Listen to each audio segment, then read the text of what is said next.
to Gabe, he's here. He also has this information available. He's on the front lines of interacting with a lot of members of the community, so he can answer questions. I also have my card available, so if you have any questions, you can always ask, email me or call me anytime that you want. Can he raise his hand, please? Yes, he's a fellow with the fellow with the badge on. I'm not sure why I just forgot his name for a second. It's he's standing in front of the coffee, and I didn't have enough coffee this morning. So, well, let me tell you a little bit more about me in case I forget about who I am. So Joe Mosca, my path to clean energy is not a straightforward path. I have a legal background, and in fact, I practiced law for about 6-7 years prior to getting involved in energy field. And actually a colleague is back there from one of my first kind of entrees into the energy business, Southern California Gas Company. I was an attorney practicing in private practice for about 7 years, got an opportunity to work with Southern California Gas Company and played several different roles with Southern California Gas Company, and eventually transitioned to San Diego Gas and Electric and dedicated myself to the electric side of the energy business and was with them for several years, holding several different roles, including working on all of the major projects of San Diego Gas and Electric. Very much enjoyed the energy sector, and it's been, you know, the entire time that I've been involved for about 17 years. It's very dynamic and changes every day. Around 2017, I got a kind of peek into community choice aggregation, and what is community choice aggregation? And I remember that moment where I was like, what is that, right? And also, you know, just wanting to make a difference. I've always been somebody that's been involved in community and public service, and so somebody always focused on wanting to make a difference in my community and the communities that I live in. And so, and climate change being obviously the existential threat that it is and the major challenge of our lifetime. Community choice aggregation seemed incredibly interesting from the perspective of trying to kind of make a difference locally. So here was an opportunity to, you know, folks talk about local control. Here's an opportunity to do something locally and really make a difference, and not just, you know, say local control and not actually do something about the problem that you're focused on. So around 2017, I had an opportunity, 2017, 2018, I had an opportunity to join a conversation in the county of San Diego about CCA. The first city, there was one city that kind of broke out of the group called Solana Beach, and they started up their own individual CCA.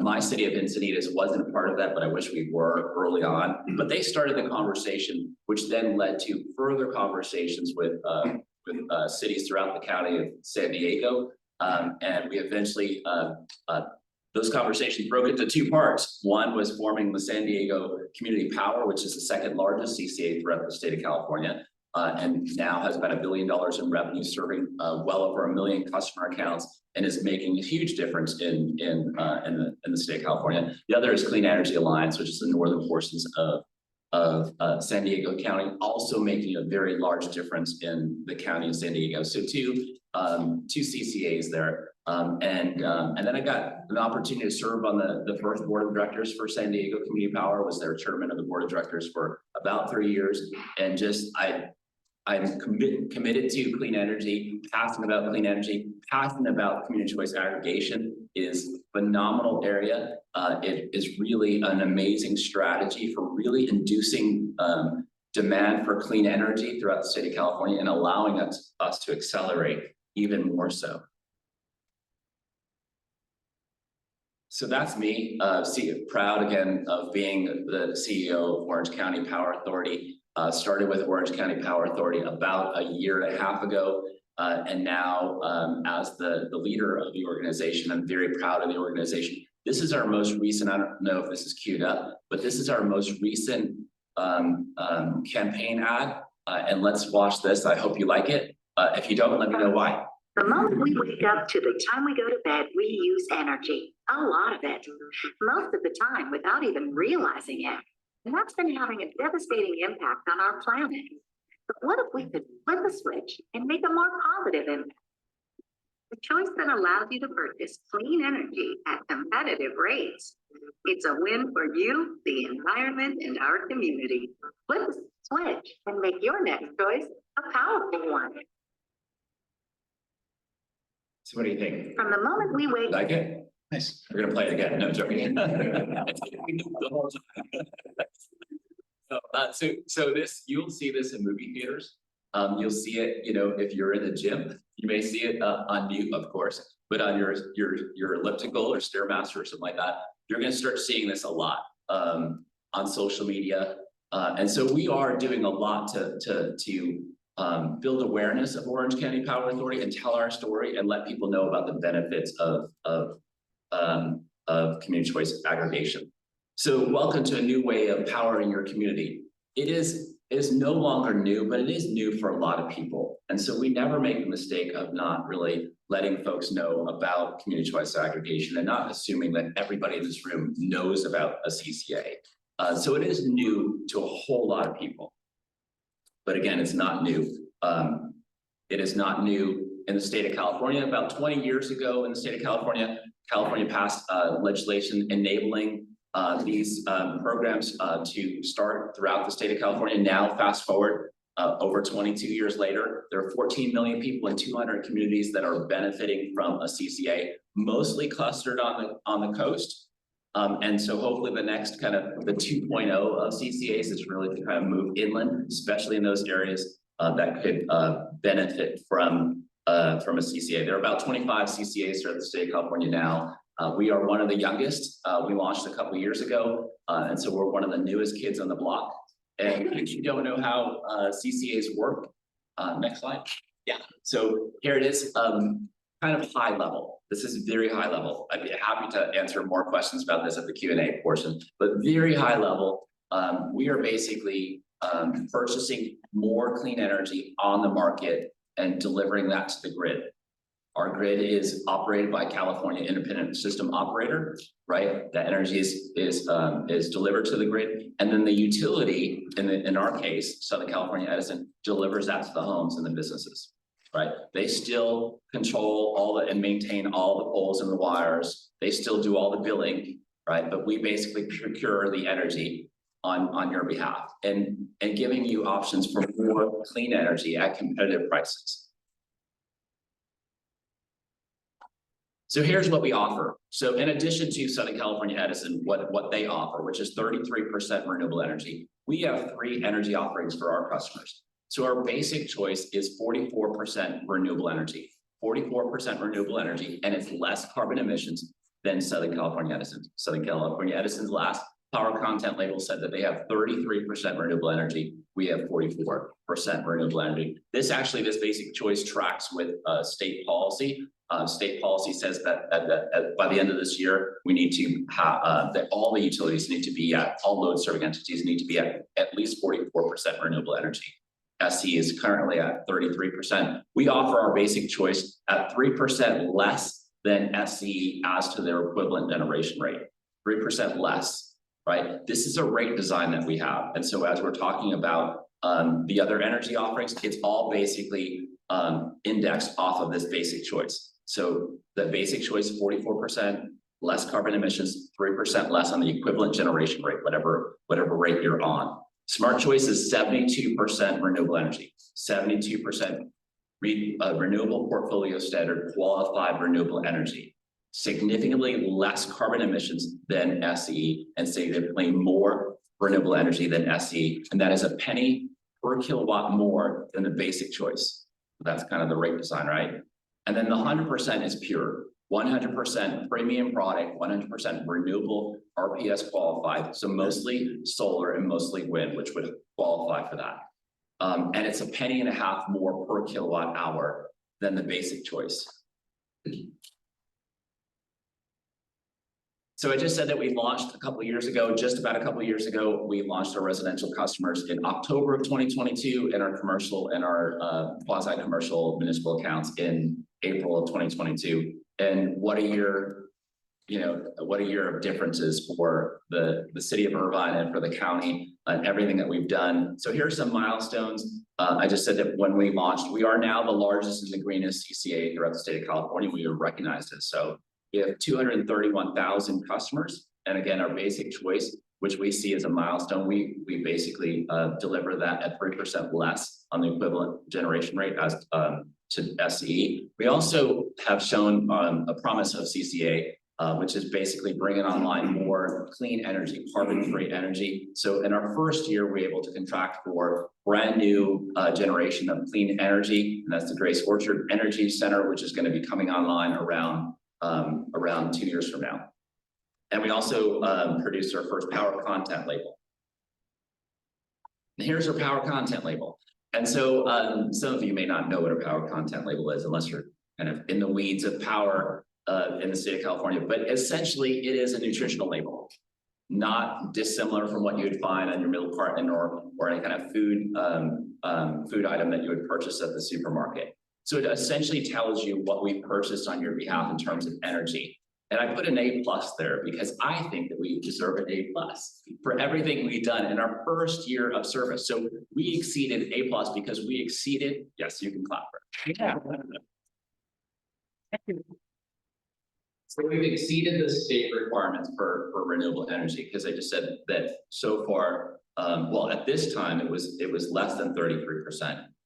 By the end of this year, it'll be 44%. So we've clearly exceeded the target set by the state of California, which is really the promise of CCAs, local control, sending signals to the market that we need more clean energy, more carbon-free resources. So we're moving toward that clean energy future even faster than the state would like us to do so.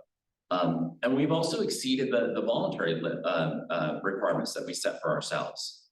So I said the originally it was actually 38, 60, 69, or whatever the goals were at that time. We exceeded those goals in terms of renewable energy that we put forth for ourselves. When you look at the portfolio as a whole, it's 95.6% renewable energy, qualified renewable energy. Compare that to what existed or what would have existed alone in the space, which is the utility. The utility was at 33% renewable energy if you look at their most recent power content label. So 33% compared to 95%. The reason why we're at 95% is because 71% of our sales is at the 100%. So there are folks at Basic Choice and there are folks at the Smart Choice, but 71% of our sales are at the 100%, which means that we have a whole lot of renewable energy to purchase, and we purchased about 95.6% of our portfolio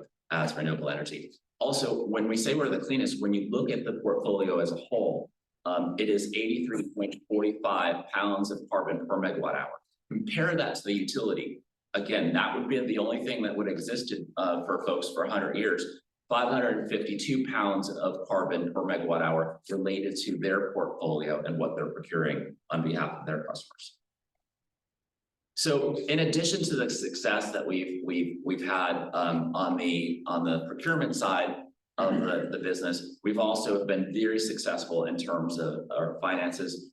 We have been very conservative from the very beginning in the finances, and they're very solid. We have about $382 million in revenue, and we are putting away reserves for the future, ensuring that we can have rate stability for the future, and that we're solid for a long time, and that we're basically building up those reserves to qualify for a credit rating in the future, which will all help us drive down the cost of energy in the future, so we can have stable rates in the future, and also reinvest our funds in programs, which is the other promise of CCAs, which I'm going to talk about in a second. So what contributed to the financial strength of OCPA? We'd already talked about the fact that we have competitive rates and affordability. Affordability has always been important to OCPA. You're starting to see this statewide, that affordability is critical, and this is a critical issue for the state of California and the U.S. government to focus on as well, because we have a long way to go in terms of the need for further infrastructure, further investment in the statewide grid, and how do we do that in a way that we can continue our positive movement toward a clean energy future and ensure that we're bringing everyone along with us. Affordability is always been important and even more important in the future. clean energy and renewable procurement strategies. This has been really a positive thing for OCPA. And so that's what's really put us in good stead in terms of our budget. We also offer an incentive above and beyond what the utility offers for rooftop solar, the net energy metering program, which is also something that has really contributed to the success of OCPA. A lot of the founding folks around the table of CCAs are generally folks that believe in local generation and rooftop solar, which is why you see incentives from CCAs, specifically OCPA, for rooftop solar, because we believe in rooftop solar, we believe in local jobs, we believe in local generation, and that's why you have that.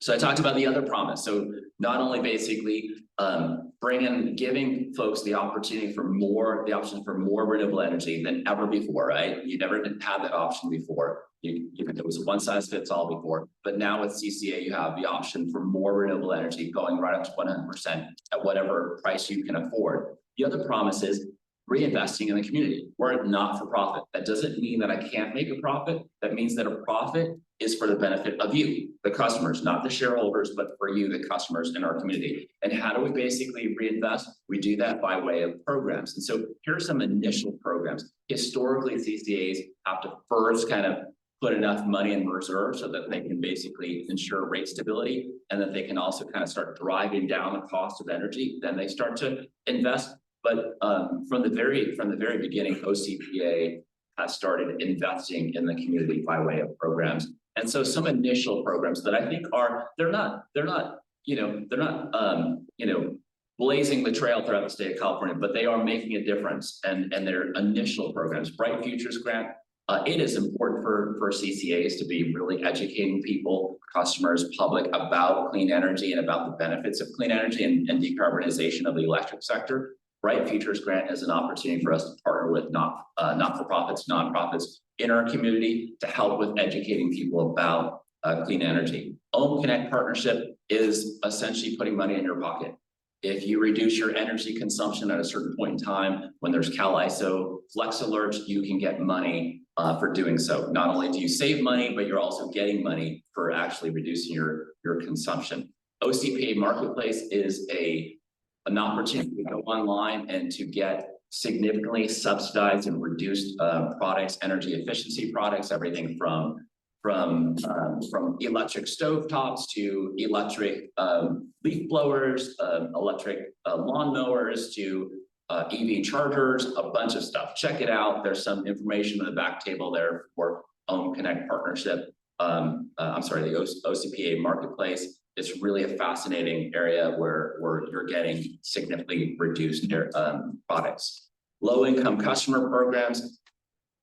If you take anything away from this presentation, it is that, and I get this question all the time. I'm on CARE or FARA or a program that I have through the utility. Do I still qualify? Yes. Any low-income program that you qualify as a customer of SCE, you qualify for as a customer of OCPA because it's a state program and you qualify for that. In the future, perhaps we'll layer on even more programs that will help folks that are having a hard time making ends meet. That could be an additional program that we put together. So those are the programs that we have so far. The future of programs for OCPA is what we call a community power plan. Community power plan is coming soon. So what this is going to allow us to do is to really reach out to all of you, to have more meetings like this, to reach out to all of our stakeholders, all of our members of the public, to reach out to our board of directors, all of the leaders in Irvine, folks throughout our territories, to ask them about what is important to them. Other programs that are important to you is more active transportation important to you because that's going to actually reduce greenhouse gases, right? Are more EV chargers important to you? Is microgrid technology at your community center here important to you? What are the programs that are important to you, or what are the things that are important to you? And then we'll take that back and we'll basically put together a roadmap called our community power plan of the various programs that we're going to design and implement over a certain period of time. And so it gives basically, it's a plan that's informed by you, informed by our customers, by the public. And really it gives accountability of these are the programs that we're going to be able to design and roll out and implement over the next 5 or 6 years. And we'll continue to update that power plan to ensure that we're basically staying close with our communities and what they need, so that we're basically reinvesting our funds in a way that's moving the communities faster toward a clean energy future.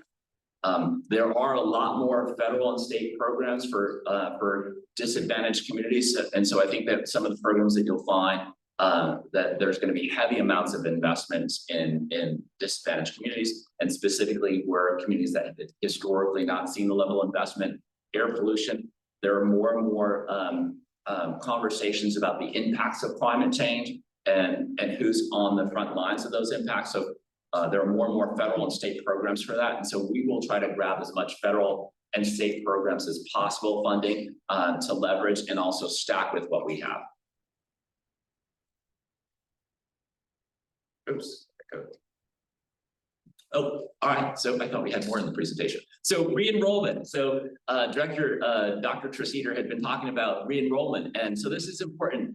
There is a lot of there's a lot of noise out there sometimes, and it's really hard to we could spend just our entire day just kind of trying to combat some of the noise out there, and so there may have been a lot of noise early on when we basically launched, and there may have been some people that said, I don't know about OCPA, I don't know about this. What is this CCA? Does it make sense? And so you may have opted out early on, and maybe that was something that was really made sense for you. But today, after everything that we're doing, and we're making a difference, we are your not-for-profit organization. We are a community-based organization committed to making a difference for you and your community, and we are making a difference. And so if you review everything that we've done, listen to the conversation, ask me questions. If you decide, what, this makes sense for me, and maybe I can't afford 100%, or maybe I can afford the 100%. Maybe I can afford basic choice. If you are at basic choice, you are making a difference. You are helping us make a difference. We are procuring more renewable energy on your behalf. We are sending signals to the market that we need more clean energy generation. And we're entering into more and more long-term contracts. That makes a difference for everybody in the state of California. That means that there's more generation online as we're moving closer and closer to that clean energy transition. So if you basically want to opt back in, if you opted out prior to the launch of OCPA, you can opt right into OCPA, come back in. There's a QR code, there's a bunch of information. If you opted out after the launch of OCPA, after that window of time that you had, you could still just come back. You could basically still sign up today or tomorrow to come back into OCPA. There is a little bit of a transition moment. With the utilities, they always kind of control the process. And so if you want to go to the utility, it's pretty easy. But if you want to come back to OCPA, it takes months to do so. But you could sign up today. It takes about 6 months to come back if you basically opted out after we launched. But you can sign up today, and then in 6 months you'll be back in our service. And we can answer it. I think the directors may want to answer more about that as well. Here's my contact information. I have my card in the back, and Gabe has also information in the back as well. So if you want to sign up through him now, if you want to use the QR code, if you have questions or your neighbors have any questions, we'd be happy to connect with you in the future. And feel free to email me. I really do respond to my emails. And so that's it. I'm going to turn it back over to my bosses here, and I think we have a Q&A period.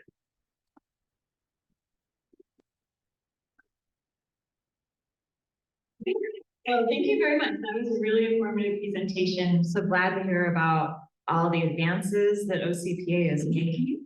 And I do encourage folks to re-enroll if they opted out initially. I opted out initially. I'm just going to say that, but I re-enrolled. I'm a member. Councilmember Kim, do you want to say? Yeah, sure. Thank you for the presentation, and thank you all for being here and being part of this, and thank you to my council colleague and board colleague, Dr. Kathleen Treseder, for inviting me to be a part of this. We've been working very hard and diligently in making sure that OCPA lives up to its promise, and it has. And I think it's important for our community because, you know, I'll say it, I'll be really blunt and honest, is there is now a lot of disinformation still out there around OCPA. Right. And we need to make sure that we are doing all that we can, and we have been very diligent in educating our residents and making sure that a lot of now this disinformation is coming out that's really taking from the playbook of big oil and climate deniers. And we need to make sure that we here in this room are doing all that we can, and those who are on Zoom, thank you so much for joining on a Saturday, really combating this disinformation, because OCPA is our opportunity to reach our decarbonization goals. And it is going to be because of everyone here that we can help reduce the rates for all of our residents. And that really is the goal, and that really is the promise. And also continuing to reinvest in our community as opposed to reinvesting in our shareholders. And so that's really what this is about. And that's all I have to say. And I guess whatever's next. Thank you.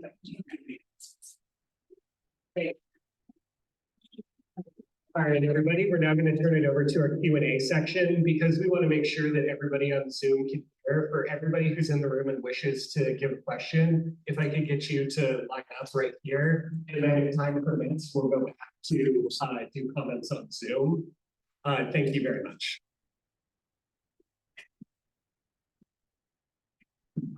Yes, you first, please let everybody know your name for Zoom and then ask your questions. Hi, I'm Vicki. You talk a lot about comparing the cost for OCPA to Southern California Edison. Various brokers said maybe a 2% savings or $2 a month savings. Is that locked in? So I sign up, will I always get $2 less than Southern California Edison forever? Okay. No, Pardon? I need to get back. Oh, okay.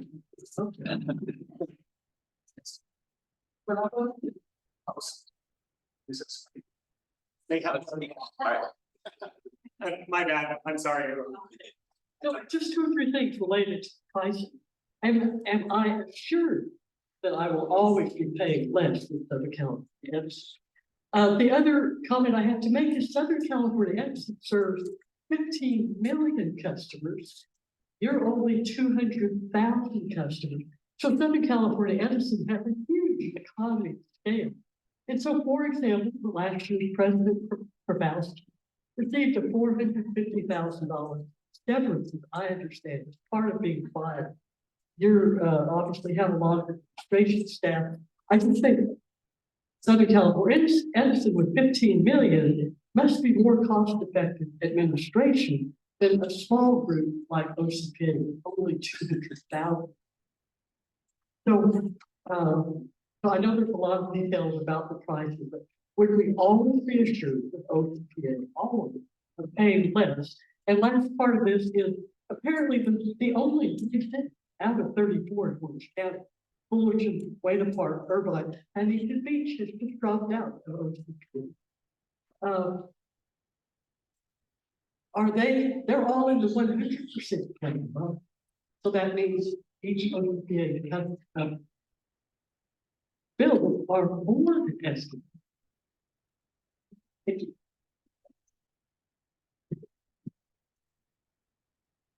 So thank you for all those questions. So I will try my hardest to kind of answer and remember all of the questions. But I think so affordability and competitiveness is something is important to all CPAs, but especially OCPA. OCPA has had as a value of theirs from the very beginning, having competitive rates and affordability. And so while there's never a guarantee to anything, right now we have a rate design that says we're 3% less on the equivalent generation rate than SCE, right? And my feeling is that because of the affordability and competitiveness, that we will always strive for rates that are less than SCE. Right now we have a rate design. In the future, we would move to more of what's called kind of a rate design based on cost of service. And so at that point in time, you can find that our rates are significantly less than than SCE.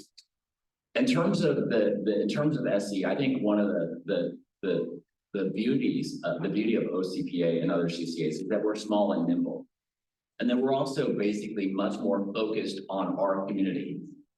Whereas SCE is very, like, as you said, is quite large. And so it's very hard for them to craft programs that are specific to Irvine, where Irvine is our top priority. And we're basically very much concerned and thoughtful about how do we help Irvine move to a clean energy future. That's the power of CPA, is that we're small, we're nimble, that we're able to basically reinvest in our communities, craft our programs in a way that are tailored fit toward the interests of our communities. We don't need to make millions of dollars as the utilities need to in terms of investment for shareholders and stuff. We don't need to do that. We have a lot of room to grow within Orange County, and certainly having a larger economy of scale to purchase more and more renewable energy will help us reinvest in our communities at a faster rate than we are now. But we are quite lean. Less than 5% of our revenue goes to fixed costs. Less than about 1% is for employee costs, but less than 5% is for fixed costs. So that is significantly different than the utility and much less than the utility. So we're nimble, we're lean, we're able to respond to the needs of our communities much better than if we were large. And frankly, most CCAs do not want to be that large because it would basically change the dynamic of what CCAs are. Local control, tailored fit to the communities that they serve.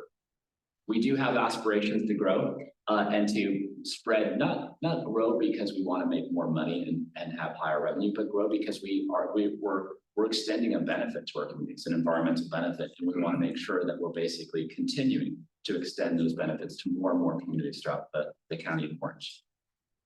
So I hope I answered most of your questions.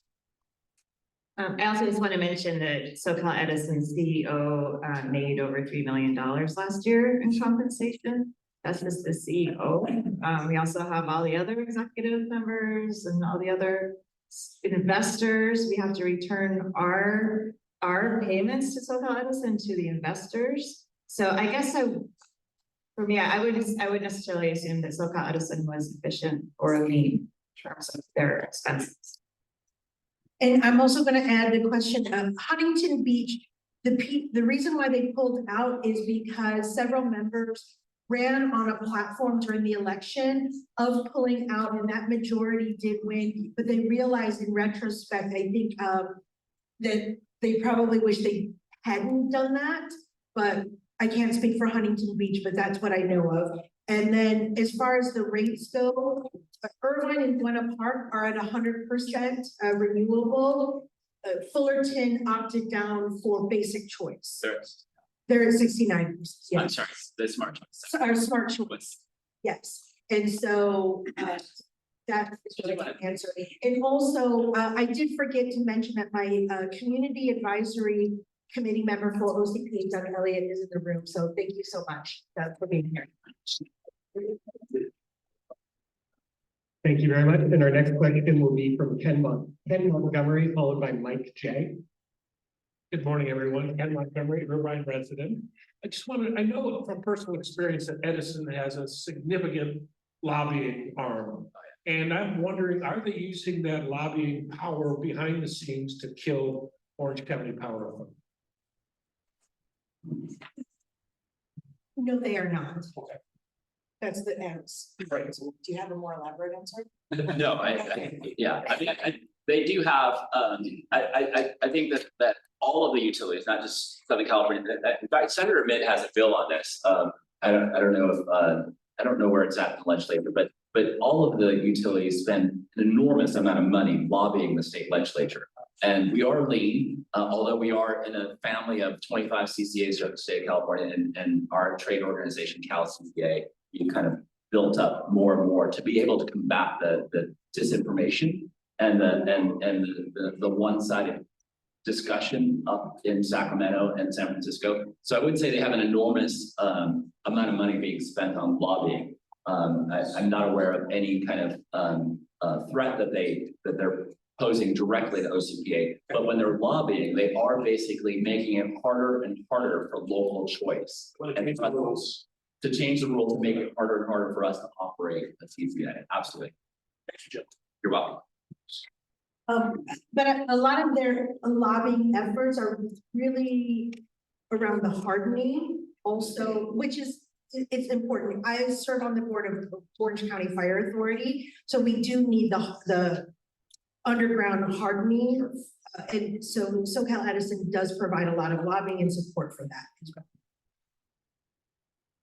Thank you. Our next question is from Mike, followed by Doug. Thank you.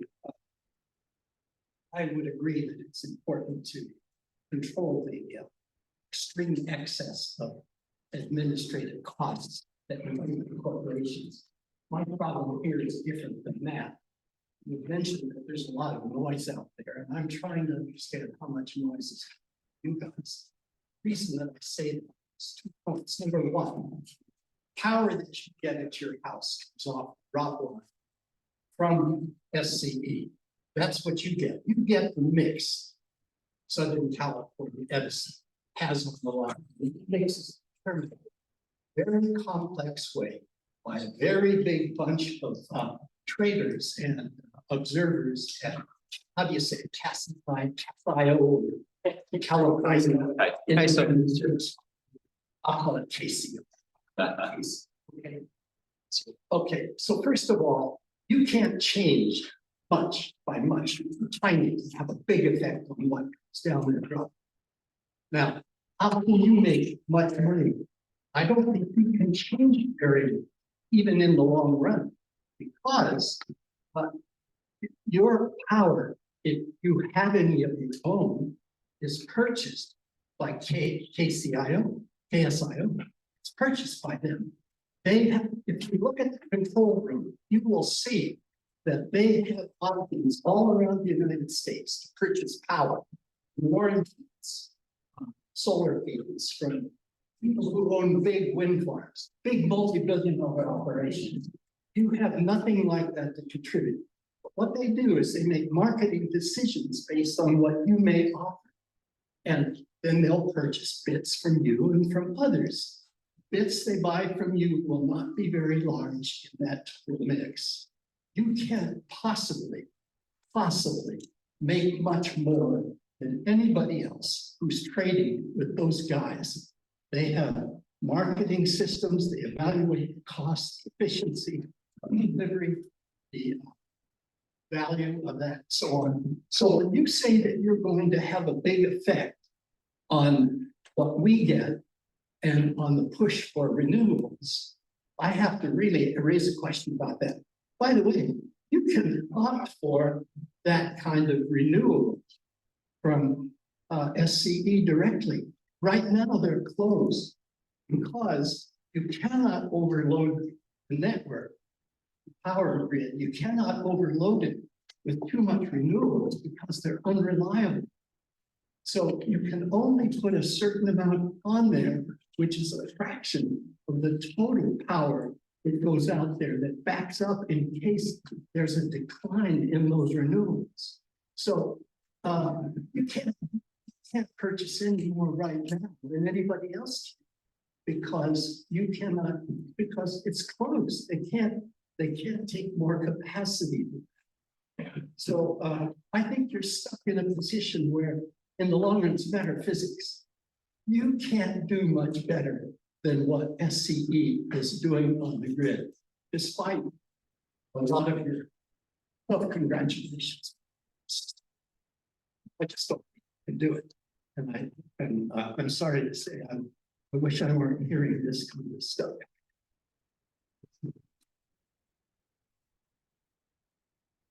All right, well, I don't think there was a question there, but I will say, yeah, this is an example. So this is. How do you disagree? Oh, yeah, please. Okay, so this is an example, there's this gentleman named Jim Phelps, and he's a conspiracy theorist. And he has latched on to community choice energy programs and is really being aggressive about targeting a lot of the CCAs in the state as well as OCPA. And he'll write this information like this gentleman recited here that is in no way based in reality, as far as I can tell. For instance, we're not selling energy. We're not selling energy to distributors. Like, we're not selling energy to Queso. I don't understand where that's coming from. And so that's the problem, is these energy systems, most people don't know that. They're not very well educated on it and on their own, which is reasonable. So it leaves an opening for conspiracy theorists and so forth to come in and write these articles. And I know Irvine Community Views and Views has published a series of these articles from Jim Phelps, which I find is unfortunate. Maybe they don't know what his reputation is, but yeah, so this is an example of what we've been seeing every once in a while. Thank you. I think you're accusing me of being a conspiracy theorist. And number one. Let's move on to Mr. Elliott. So Mr. Elliott.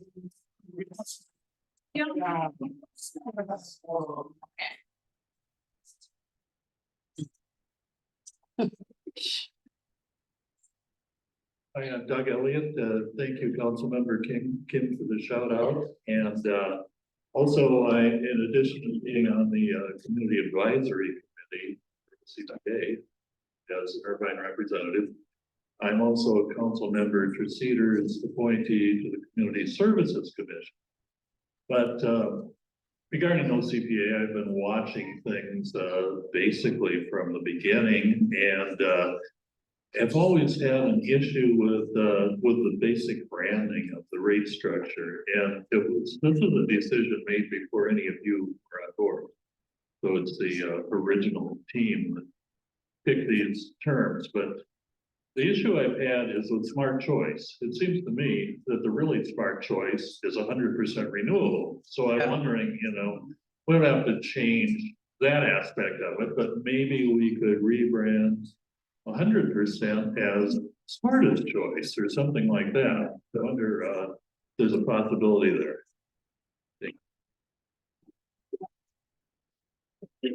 That's a really great suggestion. I think we'll look at the marketing subcommittee. We'll look at that and look at relabeling all of our names. So I love that. Thanks, Doug. We can call it the brilliant choice. It's brilliant. Yeah, I thank you, Doug, and thank you for your service in the community advisory committee. I do think that in the future you'll have an opportunity with your colleagues to kind of to help advise us on our energy offerings, because as we kind of move forward, having 3 energy offerings may not necessarily always be necessary, especially as we're kind of progressing with more and more renewable energy. I did also want to just say, in terms of, again, specifically when you look at the city of Irvine, who really was inspired to form a community choice aggregator because it was one of the strategies they put in their climate action plan, because they said that as a local community, we have a responsibility to not just say, no, climate change doesn't exist, that no, it's just too tough, we can't do anything about it. But no, it does exist, and we need to do something about it. We know that the more carbon we're putting in the atmosphere is making the planet heat up, and it's going to have huge significant impacts. And the climate impacts are now being studied now, and they're significant. So not only do we have a responsibility to ensure that we're reducing our carbon footprint, but to also, as a community, plan for the impacts of a changing climate, right? And so one of the strategies that Irvine and other cities put in their climate action plan is the formation of a community choice aggregator, because it is one of the strategies that you can undertake to decarbonize the electric sector, and also use the revenue to help you decarbonize other sectors of your community, which are producing greenhouse gases, namely the transportation sector. As this gentleman's been talking about, active transportation, reducing the carbon from one of the larger sectors, from the truck sector, from the building sector. How can we help you decarbonize the building sector? So I hear that argument that, we're just one small, community amongst 480 other communities, but you're making a difference, makes a difference. Please know that you are making a difference throughout the state of California. Even if today, you're buying 100%, but you're getting basically less than 100% into your house. You're making a difference. We are entering into more and more long-term contracts for brand new clean energy generation. That would not happen. 25 CCAs throughout the state of California are now on the front line of procuring more renewable energy than the utilities. It would not have happened but for CCAs. So you're part of a family of CCAs that are making a difference. You're making a difference at the local level. More and more clean energy comes online and the grid becomes more and more greener. That's what we're trying to do. We're having induced demand for more and more clean energy, and we're doing it in a way that's reinvesting in our local communities. I think that makes a difference, and you're making a difference right now. And so I just wanted to say that because I think that what you're doing is critically important. What your leaders have done, what you're doing is critically important.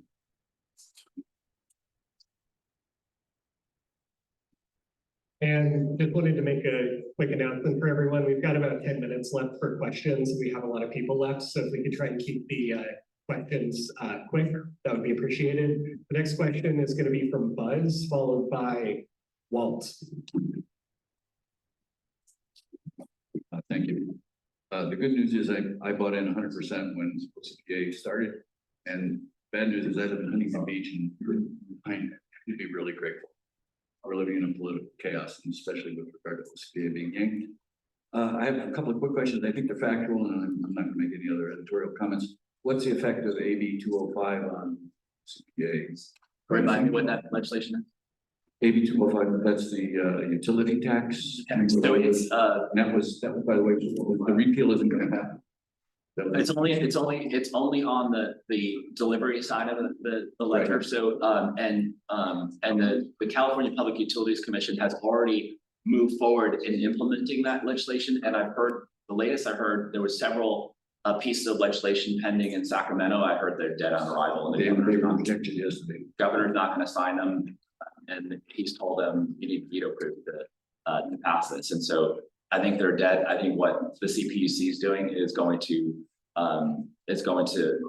carry the day. And so then there will be they will move from a volumetrics kind of charge on the delivery side to kind of a hybrid of flat fee and also volume fee. My understanding is renewable costs are decreasing, and then you outlined the comparison between the three stages and SCE. Are those locked in, or as renewable costs come down, will they change? The one is minus 3 cents, 1 cent plus 1 cent.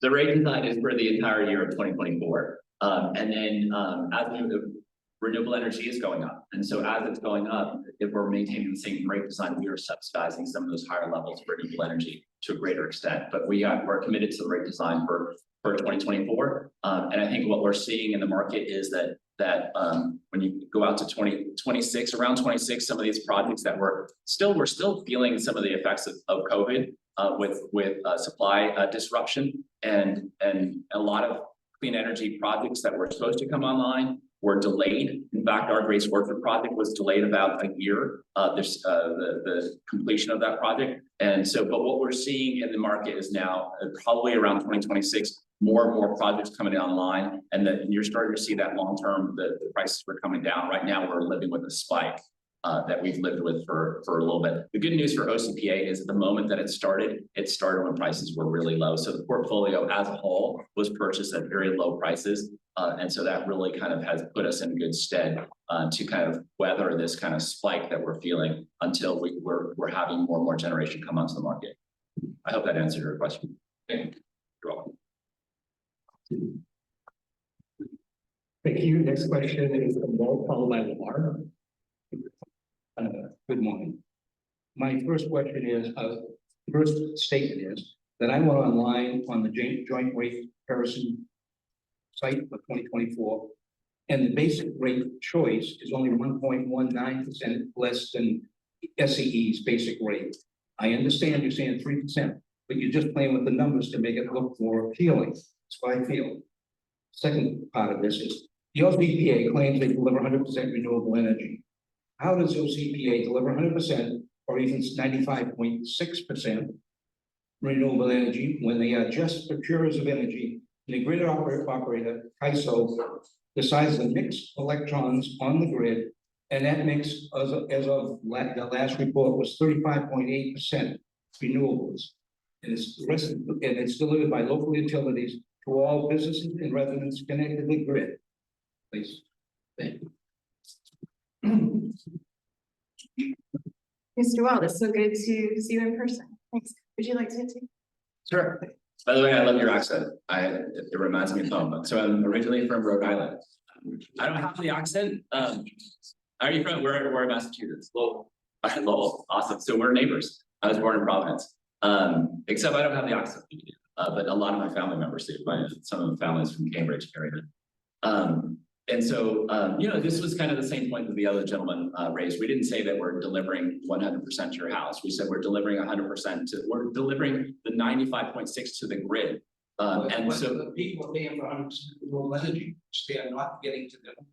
you're paying for 100% renewable energy that we're basically delivering to the grid. And that is making a big difference, is displacing fossil fuels. So one person at a time, one customer at a time, we're displacing 230,000 people's, use of fossil fuels for 95.6% renewable energy. That is making a difference, and it's making a sizable difference.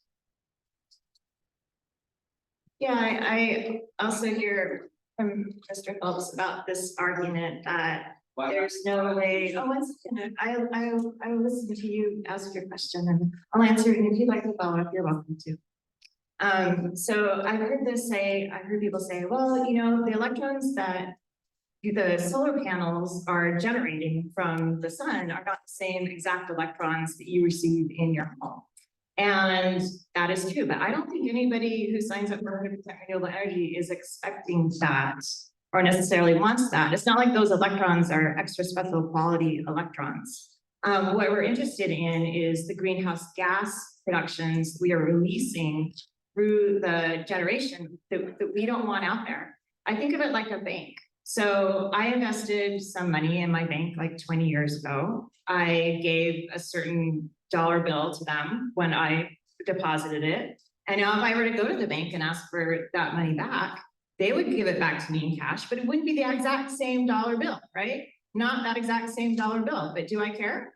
No, I don't care. I'm getting the money back. It's the same thing. The electrons are the electrons. It depends on what's being deposited. If we're depositing renewable energy via those electrons, then we're not releasing greenhouse gases. So.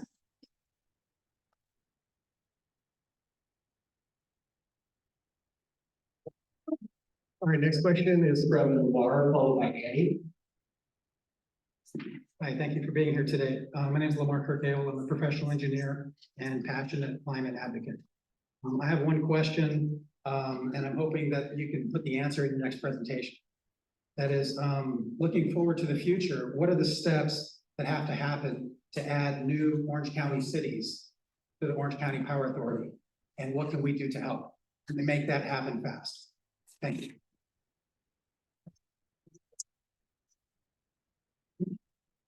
I love when I get that question. And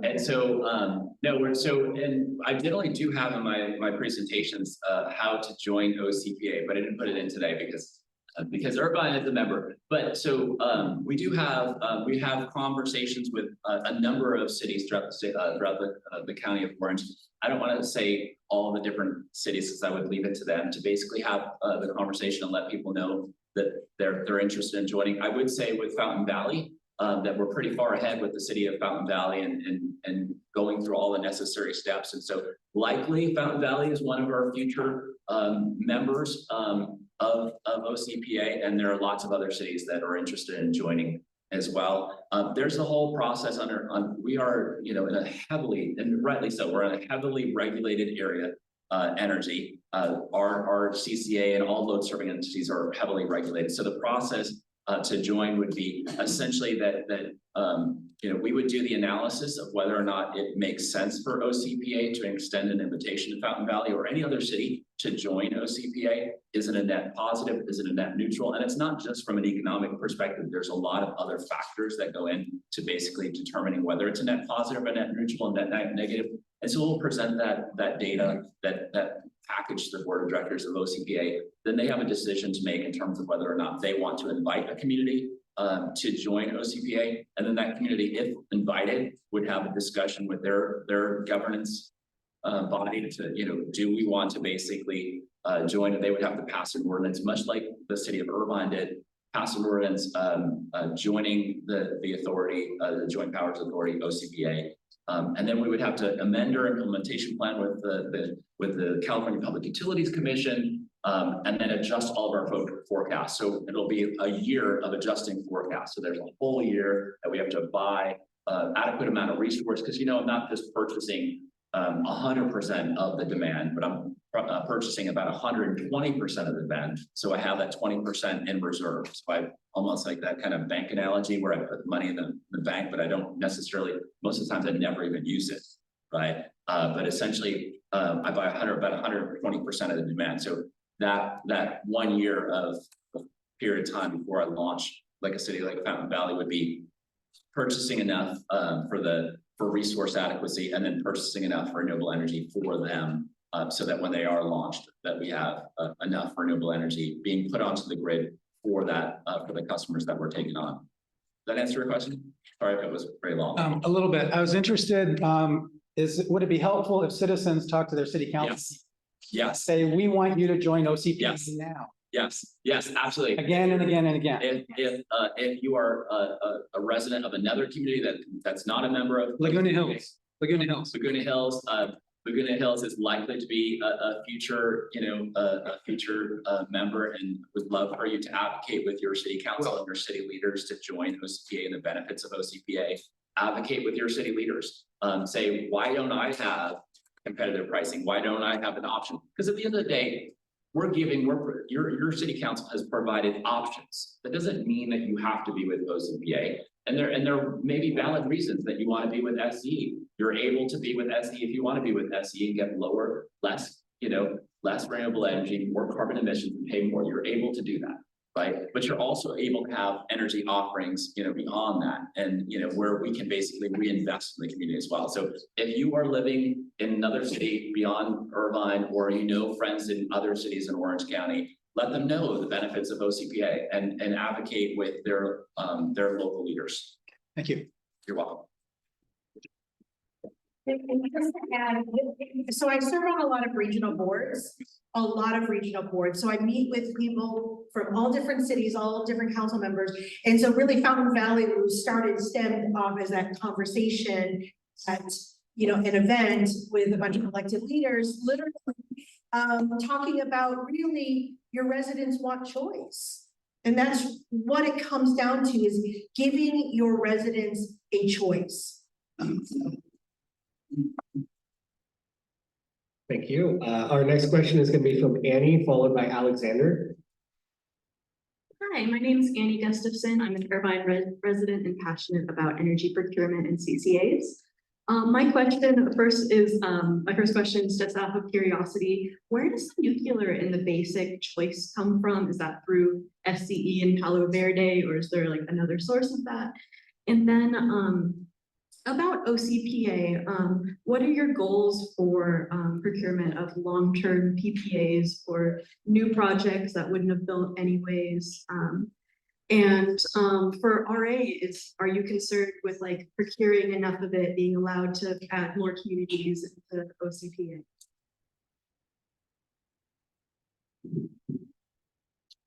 All very good question. And so from a, you know, we certainly, as we're maturing as an agency, want more long-term contracts so that we can basically start to really stabilize rates and you know, without long-term contracts, you're in the market on a daily basis trying to procure a whole lot of renewable energy, which is a very tall order. And as the prices are up and down, certainly the more long-term contracts that we're able to kind of bring into the portfolio, the better off we are. And the more that we're not in that short-term market trying to purchase on the day-ahead market, which could be up and down.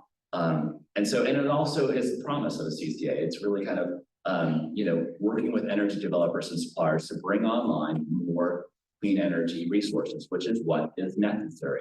If we're going to basically move the grid to even more renewable energy, we need to basically, get rid of some of the old fossil fuel kind of inefficient generating plants and move toward more clean energy resources. There is only one more facility in the state of California that's a nuclear facility, that's Diablo. And in terms of the port, it's very good that you picked that up in terms of the percentage of nuclear. Early on in OCPA's existence, there was there's what's called a power indifference charge that's paid to the utility as customers leave the utilities. Traditionally, we've argued for, like, if our customers are paying the utility, why are we not getting some of the energy that they procured on our behalf? And so through a process with the utilities, all CCAs get a certain amount of energy from the utilities that correspond to the amount of that our customers have paid into the system. And so it's one of the things you take it or you leave it. And sometimes it's really good energy and sometimes it's not so good energy. Well, it depends on your perspective too. I don't know what your perspective is. Anyways, early on, OCPA had an opportunity to get some of that energy. And part of it, when it actually received it, was nuclear. And so that's why there's a percentage. We didn't actually procure it. It actually came via the SCE. We had that same opportunity this time, and we did take the nuclear and we sold it. We sold the nuclear. So we actually, when you see the power content label this year, so the power content labels come out a year after the fact. And so 23 will be the year 23. What we procured for the year 23 will come out in 2024, right? Will come out the latter part of 2024, and it will show no nuclear. We did still receive nuclear part from SCE, but I sold it off. Sold off also some large hydro as well. Your board to be okay with nuclear in the first place. So I wasn't OCP at the time, and I don't know that either of these directors were on the board of directors at the time. Yeah, that was the former board. And I'll say that I'm not a fan of nuclear energy for a lot of reasons. I sit on Congressman Mike Levin's San Onofre nuclear generation plant workforce, and so I've heard about the more difficult aspects of nuclear power. So I'm not a fan of it. So I'm glad that OCPA will not be using it now. So thank you. You also asked about resource adequacy. Yeah. And then the CPUC deciding that if we had penalties we haven't been able to make it, then add new communities to the CCA. That's really true. Yeah, so you're wondering about the resource adequacy issues. I'm just repeating it for the Zoom people, and how it can be a problem potentially for some CCEs. Now, for us, we're really glad that we have now our resource adequacy filled for the next year. For 24, 25. For 24, 25. So we're in a good position. I think very few CCEs right now are in that position. They're mostly scrambled. So we're really lucky. The previous leadership did incur a fine for resource adequacy. That was larger than I was comfortable with as a resident. We have paid that off. We paid that off. It looks like, there was a possibility for appealing, and originally the previous leadership of OCPA decided to appeal that for a number of reasons, but those appeals are just not going through for any of them. So we just went ahead and paid it. So that's Awesome. Next question from Alexander Kim, followed by Geraldine Lawson. Good morning, and thank you so much for Councilmember Treseder, Councilmember Tammy Kim for hosting this. Domoska, good to see you speaking in the community. My name is Alex Kim. I'm the board secretary of the Asian Business Association of Orange County. Been established since 1992, representing our community. Also on the leadership board for the Small Business Diversity Network. So we work closely together with a lot of the minority business chambers, woman-owned, military veteran-owned businesses, giving economic opportunities for our small business community. As you know, small business is the economic engine of America, and we want to make sure, whether what side you're on, We want to make sure that you're providing jobs and entrepreneurship for our community. Thank you to the OC Power Authority for providing those opportunities as well. My question very simple. Can you define it very quickly, less than a minute, about all the economic opportunities and contracting opportunities that the OC Power Authority provides for our community in Irvine and I'll have Joe answer the specifics, but we do a lot of investment in our communities, and so, thank you so much to Joe. Yeah, it's another charge of CCAs and OCPAs to really kind of invest in our communities. We have a charge for investing in minority-owned business, women-owned businesses, and veteran-owned businesses. From the energy procurement side to the non-energy procurement side, we have a strategy of investing in supplier diverse businesses, working with diverse businesses that may not know how to basically get certified with the state of California. So we would love to partner with you and partner with other associations that really can help us reach out to folks in the community that can facilitate kind of education and understanding of how to get certified as a small business or certified as a diverse business. But we have a very good track record so far with all of our, especially on our non-procurement energy procurement side, of doing business with a lot of diverse businesses within our territory and local businesses. That's something that's really important to us as well. I think the next frontier is really kind of pushing on the energy side as well, making sure that we're doing everything we can do to ensure that the energy suppliers and developers that we're working with prioritize doing business with diverse businesses as well.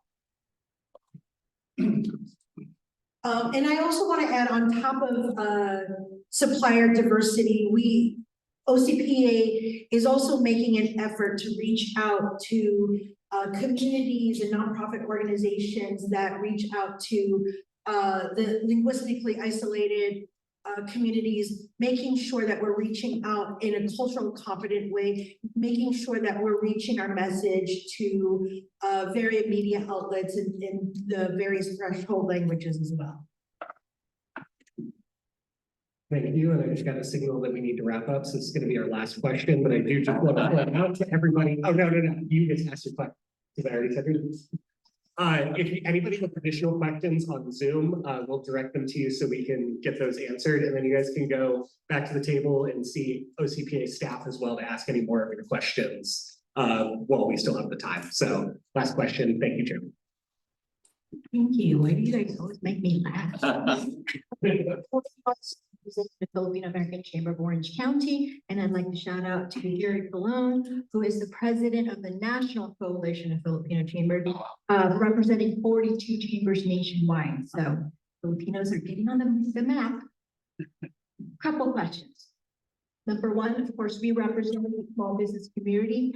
Filipino Chamber is one of the organizations that did receive the Irvine recovery monies to help small business, because small business is the lifeblood of our country. The same with Mr. Kim over there. We're doing a lot of things with the small business for procurement and stuff like that. But what specifically what programs do you have for small businesses? Because I see you have a lot of programs for the consumer, the residents, but what do you have for small businesses?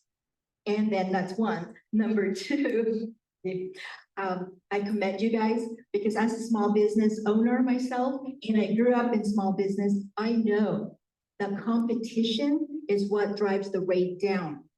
And I don't like to say the M word, but it's been a long time since, in the energy world, you have one choice. That doesn't do anything for pricing. You have to have competition. So I'm glad that you are doing that. And thank you, Lamar, for bringing up the third point. How do we get you into our communities? Because I live in Mission Viejo, and I've been talking to the people. I got my association president to agree that we want solar, but how do you get 140 people to agree? So that's the third thing, is what do we need to do as community leaders to get out there and get more communities participating? Thank you. I'll just ask I'll answer your second question first real quick. Yeah, just have them contact the council members, emails, calls, showing up at meetings. It does make a difference. So thank you so much for asking about that. So I did want to say just like how important small businesses are. I think not just from the perspective that you just shared, but also just personally, as a kid that grew up in my dad's garage back in Providence, Rhode Island. And you know, it was a whole family affair. I mean, we basically all were there. And so I understand the struggles for small businesses and just the power that they provide to their community and to the overall economy. And so it's certainly kind of a passion and focus of mine, ensuring that we're helping out our businesses, not only with the competitive rates that we have, certainly, you know, presenting our small businesses with an opportunity to have more renewable energy at a lesser price is also a benefit. But as we basically are rolling out our community power plan, you would certainly be somebody that we want to meet with to understand what are the concerns of small businesses, what are the concerns of all of our businesses, and how can we basically put together programs that really work for our businesses. The fact is that, so when I didn't break this down, it actually was on the slide deck, but 200,000 of our customers are residential customers. So the plethora are residential customers. 31,000 are commercial customers, but the 30,000 actually consume more energy than the 200,000. So they are of significant importance. So if we want to move the dial in terms of carbon emissions, it's also partnering with folks like you and all the businesses that you're representing. And so we are very focused, and Gabe Deema-Smith is our kind of not only our external affairs person reaching out to a lot of the communities, but specifically that white glove service with our commercial customers. And so do talk to him, and we want to partner as much as possible, especially when we're rolling out the community power plan, to understand how can we design programs that help you and help your businesses. I also want to add that, you know, being part of OCPA really helps small businesses achieve their corporate social responsibility goals as well. And I think that's why places like Fountain Valley would be interested in joining OCPA because they're the corporate headquarters of Hyundai Corporation, which has very aggressive social corporate sustainability goals as well. But for small businesses, it's really making sure that we're providing opportunities when we have vendor opportunities, that we are providing those vendor opportunities to certified minority, women-owned, veterans, LGBTQ businesses. So, you know, in closing, again, thank you very much for all of you being here and all of you being here over Zoom on a Saturday. Thank you again to Councilmember and my colleague and board colleague in every way, Treseder and CEO Joe Mosca for this. Tammy Kim, City of Irvine.org. If you have any questions, I'm more than happy to answer any questions that you have offline.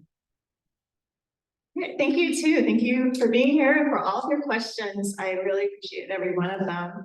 And I want to thank Councilmember Kim for hosting this with us. It's been wonderful to serve with her on the board. We're friends as well as colleagues on the City of Irvine. And so it really helps us a lot. We are able to focus really well on what we think is best for the board and the OCPA and our residents and customers. So I really appreciate this chance to talk with all of you. Thank you. Thank you again. I am really thankful to all of you for coming out today and for being customers of OCPA. You know, for me, cities are so critically important in the United States. It's really, you know, as I say, the laboratory of progress in the country. And, you know, OCPA and CCAs are really, you know, created by cities to make a difference in the state and in the country. You are in fact making a difference individually.